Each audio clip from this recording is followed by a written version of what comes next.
Se celebran elecciones en 1996 con una durísima campaña de prensa en contra del Partido Socialista, salpicado con numerosos casos de corrupción y el caso de los GAL continuamente, tanto en televisión y en prensa. Y finalmente gana las elecciones el Partido Popular. El Partido Popular, dirigido por José María Aznar, pero no consigue mayoría absoluta. Y para gobernar se va a tener que apoyar, mirar vosotros qué cosa tan sorpresa, en los nacionalistas catalanes de Convergencia y Unió. El giro a la derecha en el país se va a ver corroborado con las subsiguientes elecciones autonómicas que se van a celebrar y municipales, en las que la victoria es bastante grande para el Partido Popular. El ciclo socialista dirigido por Felipe González había tocado a su fin. El mismo Felipe González va a presentar su dimisión como secretario general del PSOE y se va a celebrar un congreso en el que Almunia será elegido nuevo secretario general del Partido Socialista. Una vez se ponen a gobernar el Partido Popular, pues va a poner en marcha una política típicamente de derechas en lo económico, es decir, una política liberal, para intentar reducir el déficit público, es decir, que el Estado se gastaba más de lo que ingresaba, y reactivar la economía privada. El gran objetivo fundamental en el año 96 para España es cumplir los criterios de convergencia para poder entrar dentro de los países que iban a crear el euro, la nueva moneda de la mayoría de los países de la Unión Europea. Pero para poder entrar en ella tenías que cumplir una serie de criterios, lo que se llaman los criterios de convergencia. Una inflación controlada nunca superior al 3%, una deuda pública también controlada y un déficit público también controlado por las instituciones. Tenían que cumplirse esos tres parámetros para poder formar parte del euro. Esto se estableció en el Tratado de Maastricht del año 91. La política económica de Aznar va a ser un éxito. La actividad económica se reactivó, el paro descendió de manera notable, se saneó la economía del país y eso permitió que en el año 99 España entrara como uno de los países fundadores del euro. En el plano de la lucha contra ETA, en el año 97 eh, llevaba prácticamente un año secuestrado un funcionario de prisiones llamado Ortega Lara. En julio de ese año se consigue liberar en una operación policial. Estaba en un zulo, debajo de una industria. Allí el hombre, en una pequeña habitación, había pasado un año y eso dio muchísima fuerza al gobierno. Como venganza a esa liberación, ETA secuestra a un concejal del ayuntamiento de Hermoa y hace un chantaje al gobierno. Si en 48 horas no libera o no acerca a los presos de ETA a cárceles vascas, matará al concejal. El gobierno del Partido Popular no cede ante el chantaje terrorista y Miguel Ángel Blanco, que es como se llamaba el concejal del Partido Popular en Hermoa, es encontrado en una carretera con un tiro en la nuca. Eh, Hubo una reacción popular increíble. Al día siguiente hubo una enorme manifestación en contra de ETA.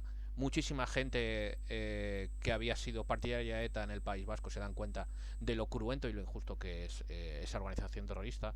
E incluso países que habían estado como timoratos en apoyar a España en la lucha contra ETA, como Francia, como el Reino Unido, como la misma Estados Unidos, se dan cuenta de la crueldad de ETA. Una reacción popular en contra de ETA en todo el País Vasco y eso se hizo replantear la estrategia a los partidos incluso nacionalistas, el PNV. Y todos los partidos nacionalistas vascos, el PNV, HB, que representaba a ETA, Euskal Alkartasuna, etcétera, todos los de la izquierda abertzale nacionalistas, para intentar frenar esa idea en contra del nacionalismo vasco que había provocado el atentado de ETA, deciden firmar una cosa que se llamaba el Pacto de Lizarra Estella. Estella es una ciudad que hay en Navarra. En el año 98. Un acuerdo por el que todas las fuerzas nacionalistas, desde el PNV hasta ETA, acuerdan una estrategia para avanzar hacia la independencia. O sea, las fuerzas nacionalistas reaccionan subiéndose cada vez más incluso a la parra. Unos días después de la firma de este pacto, ETA declara una tregua indefinida y sin condiciones. El Parlamento vasco, con el acuerdo de todos estos partidos nacionalistas, aprobó lo que se llamó el Plan Ibarretxe, que modificaba el Estatuto de Guernica, que es el Estatuto de Autonomía del País Vasco todavía hoy día. Y en este Plan Ibarretxe, este nuevo marco jurídico para Euskadi, Euskadi quedaba como una especie de Estado libre asociado, como lo que hoy día es Puerto Rico con Estados Unidos, en el que quedaba prácticamente como independiente. Se reconocía como parte de España, pero completamente independiente. El plan, como todo estatuto de autonomía, como ley orgánica, se tuvo que presentar en Cortes y allí fue rechazado por la mayoría del PP y del PSOE.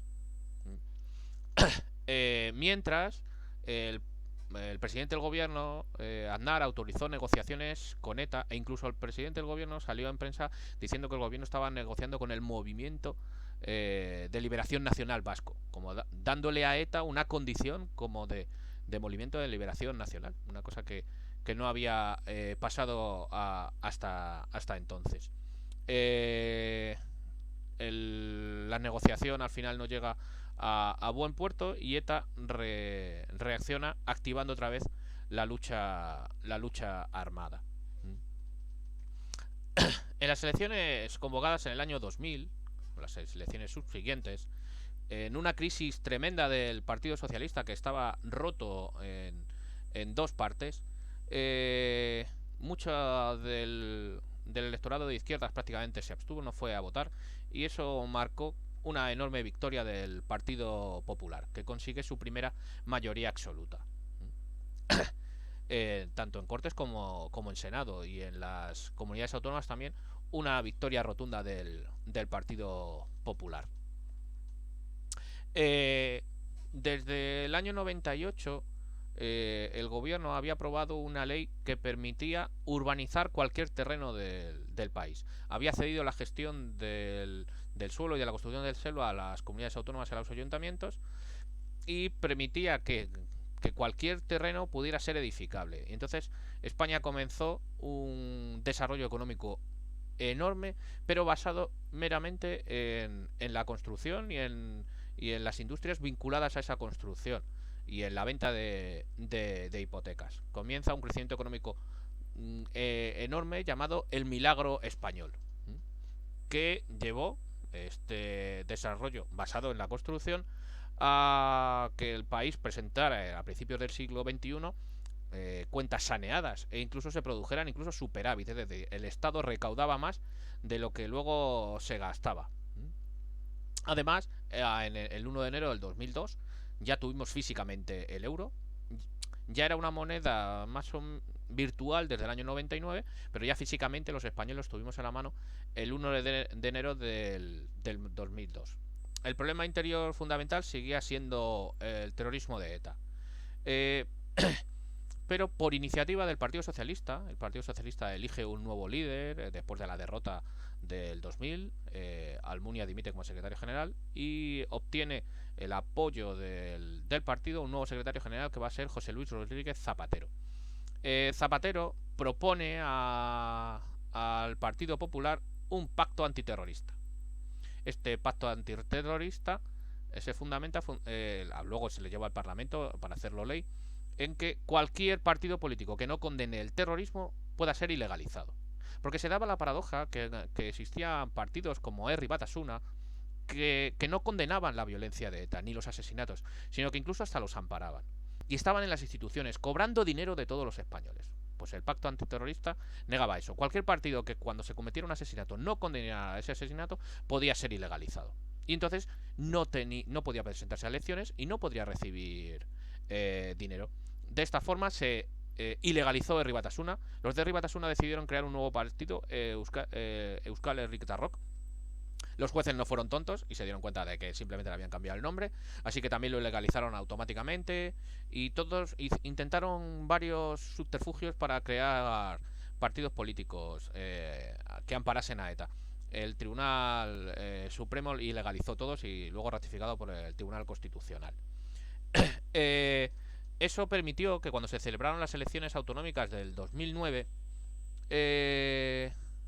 hubiera una tan grande abstención de los partidarios de ETA que la alianza entre el PP y el PSOE permitió que por primera vez en la historia de la democracia hubiera un Lehendakari que no fuera nacionalista. PP y PSOE pactan un gobierno en contra del nacionalismo vasco y consigue ser Lehendakari el secretario general del PSOE del País Vasco, que fue en ese momento era Pachi López. En el exterior se produjo el hecho fundamental que va a propiciar la caída de ETA, que va a ser los atentados del 11 de septiembre de 2001 a las Torres Gemelas de Nueva York.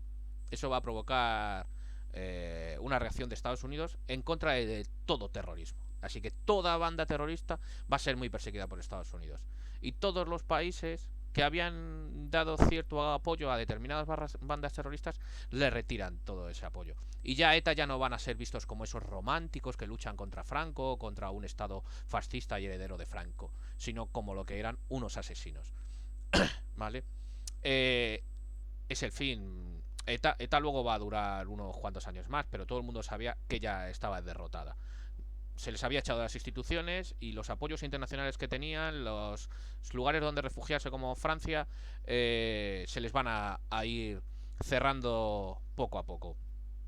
Estados Unidos en ese momento estaba gobernado por George Bush, muy amigo del presidente del gobierno español, José María Aznar, que fue incluso a visitar allí a su rancho. Y George Bush, para intentar vengar el atentado de las Torres Gemelas, investiga qué grupo lo ha llevado a cabo. Al-Qaeda, liderado por Bin Laden. ¿Dónde está Bin Laden? En Afganistán.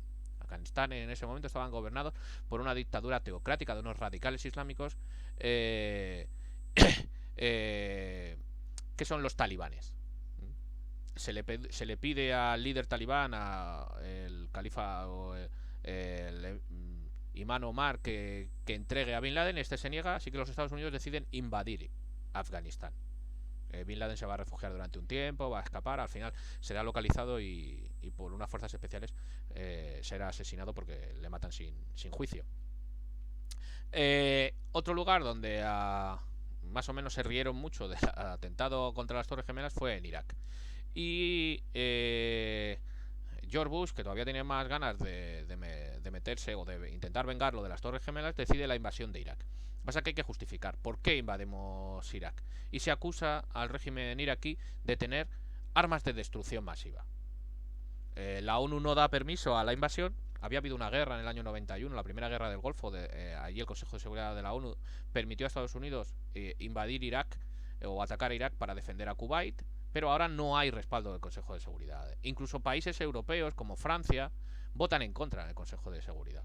Con lo que no hay amparo legal para invadir a Irak, por mucho que diga Estados Unidos que tiene armas de destrucción masiva. Sin embargo, el gobierno de España apoya la invasión.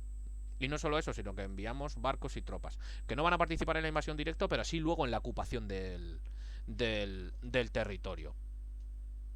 La invasión se lanza en marzo de 2003, acusando a Irak de eso, de tener armas de destrucción masivas, bacteriológicas, que luego no se encontraron. Y luego se demostró que eran falsas las acusaciones.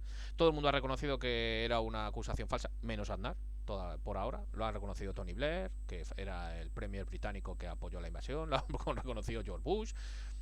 Aznar sigue es el único que sigue sin reconocer que fue una invasión totalmente injusta y que fue básicamente por controlar el petróleo de Irak.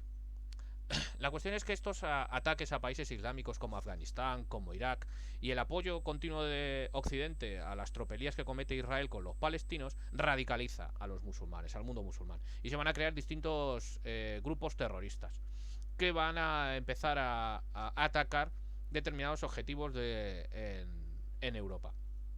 Lo que nos afecta a nosotros es que prácticamente el más brutal de todos los ataques se produce en Madrid. El 11 de marzo del 2004, cuando varios trenes de cercanías son atacados y estallan mochilas bomba, ocasionando la muerte de 193 personas.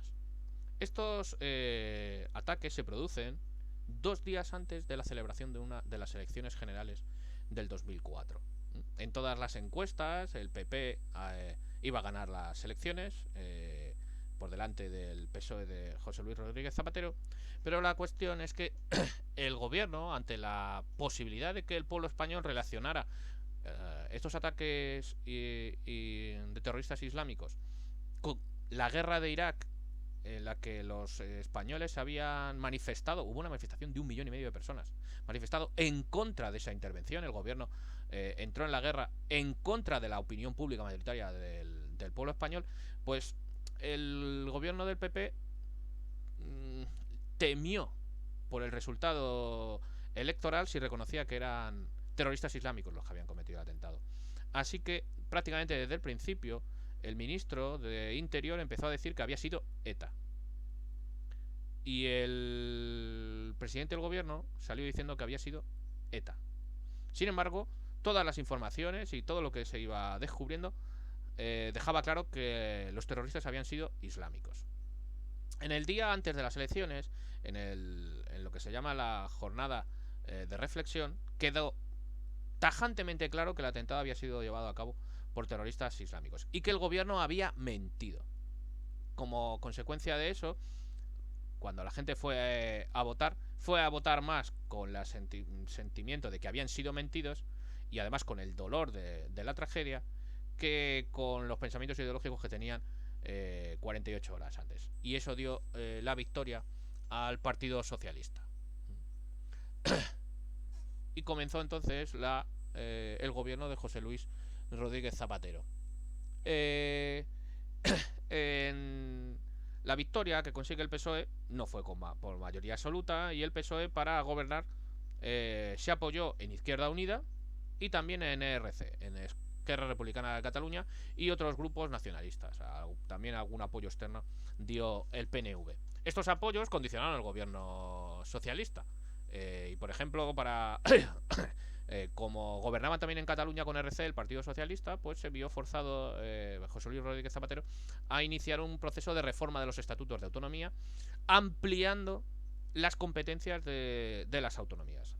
Ciertas competencias que tenía el Estado según la Constitución fueron cedidas a las autonomías.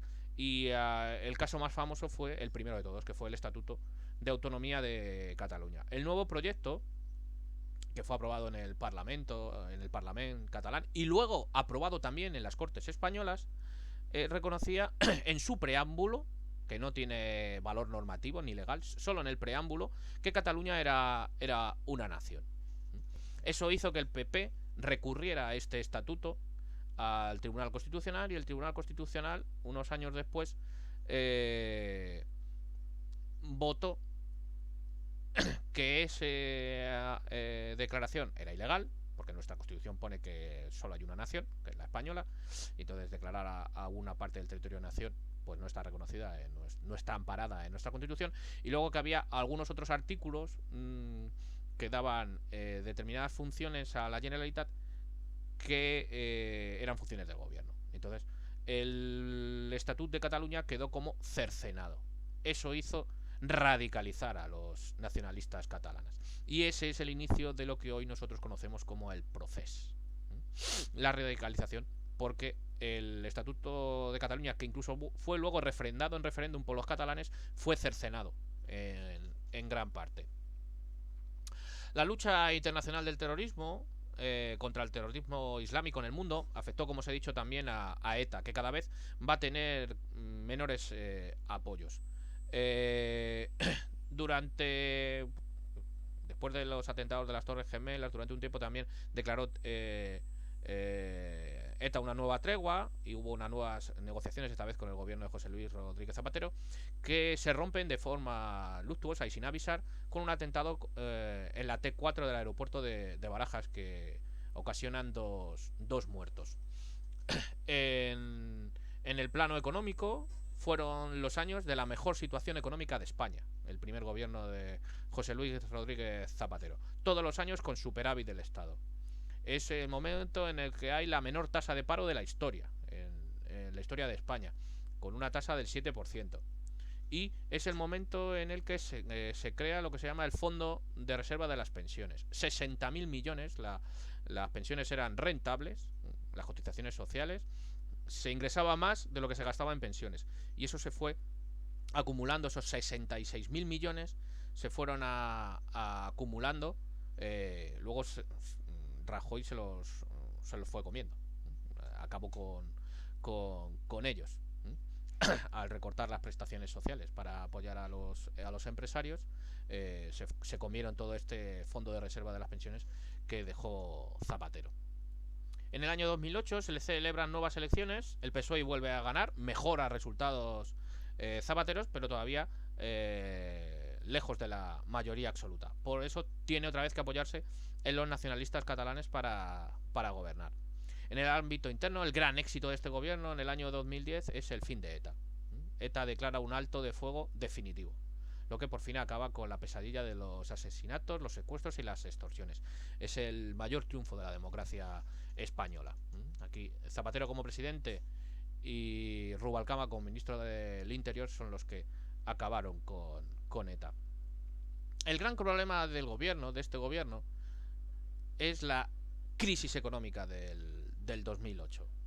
Una crisis que no tiene origen en España, es una crisis internacional que se origina en los Estados Unidos, como la crisis del 29, vinculada a la venta de hipotecas. Lo de comprar un montón de... comprar pisos, etcétera, no es un problema solo de España, sino en ese momento global. Y en Estados Unidos, igual que pasó en España, se vendieron muchísimas hipotecas imposibles de pagar. Yo tengo conocidos que pagaban de hipoteca en aquellos años prácticamente el 80% de sus ingresos. La recomendación de cualquier asesor económico te dice que lo que tú pagues de letra del piso, ya sea una hipoteca o un alquiler, no debe de superar el 20% de tus ingresos. Como mucho el 30% de tus ingresos. Eso es un consejo que os doy para la vida del día de mañana. Cuando alquiléis un piso o decidáis comprar un piso, la letra no puede superar eso. El 30% es vuestros ingresos. Si supera eso, no vais a tener para comer. Porque luego hay otras facturas que pagar. No solo es el piso. Hay que pagar luz, electricidad, gas, seguro, teléfono, etcétera, etcétera. E incluso alguna vez nos da por ir al cine. Y si supera eso, es imposible. Cuando esas hipotecas son muy difíciles de cobrar, la gente que lo ha vendido sabe que va a ser muy difícil que esa persona pague su hipoteca. Esas hipotecas se les llama hipotecas basura. ¿Vale? Y es que en Estados Unidos se vendieron un montón de esas. Mucho. ¿Vale?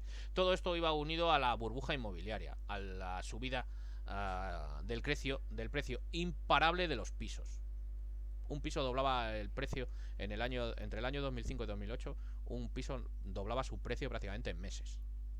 Eso es algo totalmente irracional. Era simplemente no porque hubiera una demanda efectiva, sino por una cosa mental, de que todo el mundo parecía que comprando pisos pero los vendías no para vivir, los vendías para venderlos. ¿Vale? Se especulaba con los pisos. Pues en un momento determinado esto tiene que parar. Cuando se dan cuenta de que no se pueden pagar esos pisos y tú has concedido una hipoteca, no te la pueden pagar. ¿Y ahora qué haces? Tú como banco le quitas el piso, ¿pero tienes dinero? No, no tienes dinero. Y los bancos se dieron cuenta de que tenían un montón de pisos porque se los quitaban a los que pero no tenían dinero para... Es decir, muchos bancos también se fueron a la mierda, vamos a decir. La crisis afectó prácticamente a todos los países occidentales de economía capitalista. Pero aquí afectó muy gravemente porque habíamos basado nuestra economía en el crecimiento de la construcción y de la venta de viviendas. En la mayoría de los países, y la Unión Europea no es diferente, se respondió a la crisis subiendo tipos de interés. Al subir tipos de interés, haces que las hipotecas todavía sean más caras. Con lo que haces que menos gente sea capaz de poder pagar los pisos. Lo que encareció todavía las hipotecas y provocó que muchas no se pudieran pagar. Los bancos, como consecuencia, pierden liquidez. Perder liquidez es perder dinero. Tu dinero ha ido a comprar pisos. Le quitas el piso a la persona, pero la persona no puede devolverte el dinero. Así que el banco se queda también sin dinero. Y como no tiene dinero, muchos estuvieron cerca de las quiebras. Hubo que rescatarlos. Esos son 66.000 millones que pidió España para poder rescatar a sus bancos. ¿Vale? Algunos quebraron, como el Banco de Madrid, por ejemplo. que quebraron. El problema de que los bancos estén tan mal, que haya que rescatarlos, que tengan liquidez, que algunos desaparezcan. El gran problema es que no pudieron dar créditos a la economía productiva. Muchas empresas, tú abrir un bar, abrir una panadería, abrir una tienda de frutas, etcétera, tú no tienes el dinero para poner en marcha tu idea. Necesitas que un banco te la financie. ¿Y qué pasaba? Que los bancos no te lo podían financiar. No se fiaban de nadie. No tenían dinero prácticamente. Y el poco que tenían, pues te pedían unos requisitos que básicamente fuera imposible que te concedieran el crédito. Así que tanto empresas como particulares, personas para comprar pisos, no tenían, no pudieron acceder. Claro, si la economía del país se basaba en vender viviendas, pero claro, tú ibas a comprar una casa y el banco no te daba el dinero, ese piso no se vende. Así que la empresa constructora y la promotora también se van a la mierda. Y los trabajadores que trabajan en la construcción, si ya no pueden construir pisos porque ya no se venden, pues hay que despedirlos. Y si no consumen esos, se van al paro. El resto de industrias subsidiarias también. El que fabrica cemento, el que fabrica ladrillos. La bola. Se fue, se fue generando. ¿Vale? Eso propició el cierre de muchísimas empresas. Y eso provocó paro. El cierre de empresas, de servicios, cierres de empresas vinculadas a la construcción, pues todo elevó el paro. Eso redujo la demanda. Si tú no tienes dinero, consumes menos. Lo que todavía provocó el cierre de más empresas y más paro. Y cuanto menos gente tiene para consumir, menos demanda. El gobierno, aplicando políticas keynesianas, intentó reaccionar, estimulando el consumo. Si el consumo privado se ha parado, que sea el Estado el que demande cosas, demande servicios, ponga el dinero para que las empresas produzcan y se la vendan al Estado. El problema es que se gastaron más de 10.000 millones en esto y no fomentó la demanda, porque fue para cosas, un cercado, hacer una valla, hacer no sé qué. En vez de hacer obras públicas estructurales, se gastó un montón de dinero en obras públicas que luego no sirvieron para mucho. Pero lo que provocó es un aumento del déficit público enorme, que superó el 10%, cuando las leyes de convergencia decían en Europa que no se deberían superar el 3%. Eso provocó un ataque internacional de los especuladores del mundo a la economía española, a la deuda pública española, que hizo que los intereses por la deuda española a 10 años llegaran casi al 6%. Eso es un pastizal. Tú, por perder dinero para poder financiar al Estado, porque no lo generas vía impuestos, necesitas dinero para cubrir el estado del bienestar, te están cobrando un pastizal enorme, es pedir crédito. Y el Estado no, todo el mundo sabía que estaba a punto de la quiebra. No iba a ser capaz de pagar todo eso. ¿Vale? Más deuda, más déficit. Finalmente, el 10 de marzo del año 2010, llamaron al orden a Zapatero. Le llamó Merkel, llamó a las instituciones europeas diciendo que no podía seguir así. Que tenía que hacer o subir impuestos, con lo que si subes impuestos a una economía en crisis la cosa es jorobada, o recortar en gasto público. Y entre subirle los impuestos a los ricos o recortar gasto público, que lo que hace es perjudicar a los pobres, Zapatero decidió lo segundo: recortar en gasto público. Nos bajó el sueldo a los funcionarios, a mí me bajaron el sueldo un 10%, y decidió también congelar las pensiones máximas. Además, ese verano acordó con el PP, una de las pocas cosas que se acordaron con el PP, modificar el artículo 135 de la Constitución para impedir que cualquier administración del Estado, ayuntamientos, comunidades autónomas, Estado, pudiera generar déficit público. Como consecuencia de todos de los recortes que se producen y de el quitar el déficit público, ya no hay demanda del Estado, ya no hay intento de intervenir la economía, pues más de 3 millones de españoles se fueron al paro entre el año 2010 y el 2013. La deuda pública, que en el año 2008 no superaba el 60%, era de las más bajas de Europa, va a llegar al 90% del PIB, y va a poner problemas enormes para conseguir dinero en los mercados internacionales, pedir dinero, créditos a inversores internacionales. La deuda pública española fue enorme y cada vez esto será más caro. Ante todos estos graves problemas, el gobierno decidió convocar elecciones anticipadas para el año 2011. Pero claro, tú eres socialista. Te has presentado en las elecciones en 2008 con un programa socialista de mantenimiento del estado del bienestar.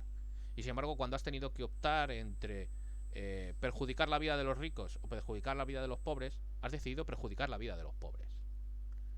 Eso hizo que esos pobres, esos trabajadores, que son tus votantes naturales, decidirán rechazar al Partido Socialista. Y en esas elecciones de 2011 hubo una abstención de 4,5 millones de personas que normalmente hubieran votado al Partido Socialista, que se quedaron en casa, que decidieron no ir.